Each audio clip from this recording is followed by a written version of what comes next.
Hi, my name is Johanna Colon, and I am a middle school social studies virtual content specialist. And today we're going to be focusing on Unit 4, Day 2.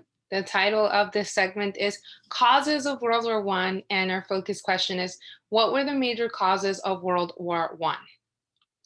We will be focusing on, of course, World War I, alliances, militarism, nationalism, and imperialism. Our areas of focus are, and of course, this is an extension of day 1 and 2, right? They go hand in hand. Building background knowledge, targeting vocabulary development, increasing access to grade level texts, and using students' home language as a resource. This is all in accordance with the division of multilingual learners. The approaches or techniques that will be used in this particular day will be Google Translate, vocabulary.com for helping students with their vocabulary. So if we move here, we're examining for day 2, of course, what were the main causes of World War I. For day 1, they explored the different causes through independent work. Um, and of course, you can check out that video to see how to carry that out. And then for day 2, our objective is to identify the major causes of World War I and examine a key event associated with the time period and beginning of the war. The key event in this case is going to be the assassination of Archduke Franz Ferdinand, right? That's our focus today. So the best thing about this introduction or model is that you want the students to tell you what were the main causes, and they're supposed to tell you militarism, alliances, imperialism, and nationalism. A really good way to do this with your English language learners is by having uh, by having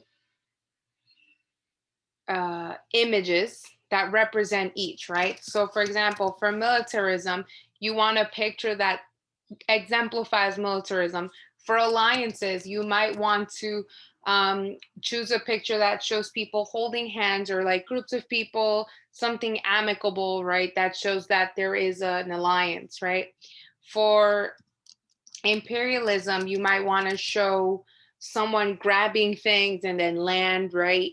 And for nationalism, you might want to show like a flag, right? Pride for country, people saluting to a flag, something like that. So of course, this can resonate with your English language learners. Great thing about all of this is that you can, of course, copy paste into Google Translate and use students' home language. So if I want to do Spanish, I can do Punjabi, Russian, Portuguese, or Arabic. These are all choices, right? And it gives you the direct translation so that you can have the students see them side by side, right? That's one thing that you can do. You can also offer the question in their home language by simply copy pasting into Google Translate. They can do it themselves as well. And they can also, they have access to the question in that way, right?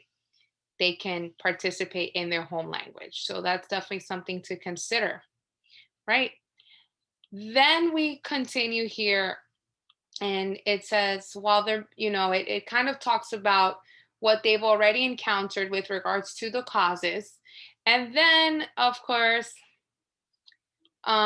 it sets them up for the assassination of Archduke Franz Ferdinand, right? Where it that particular event is going to lead to a declaration of war. So you might want to unpack this with your students. What is a declaration of war? Once there's a declaration of war, what happens next? There is a war, right? So that's a building context aspect of this part, right?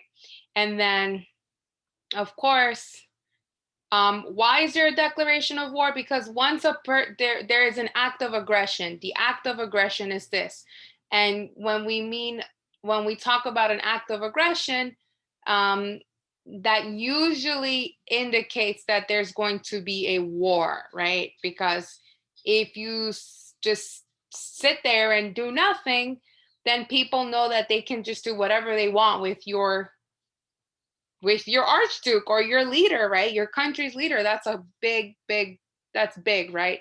So you want to make those connections with the students as you're introducing this concept, right? And of course,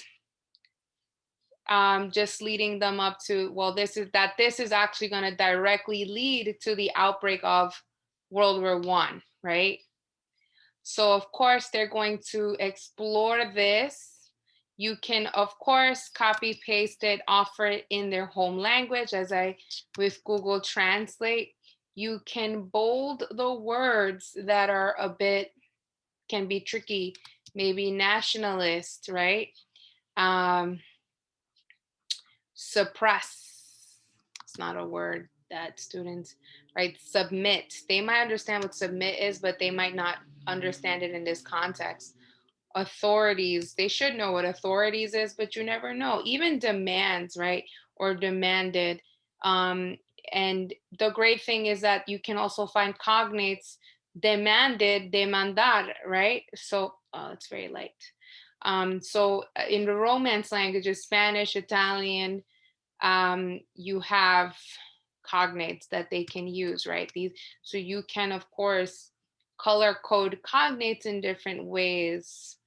And the students can of course use vocabulary.com for any word. So if they don't understand suppress, they can copy paste. You can have them read the text simultaneously in English and in their home language, so they can, or you can have them preview it the night before. Uh, that's definitely up to you. Different ways to help them out with the vocabulary, right?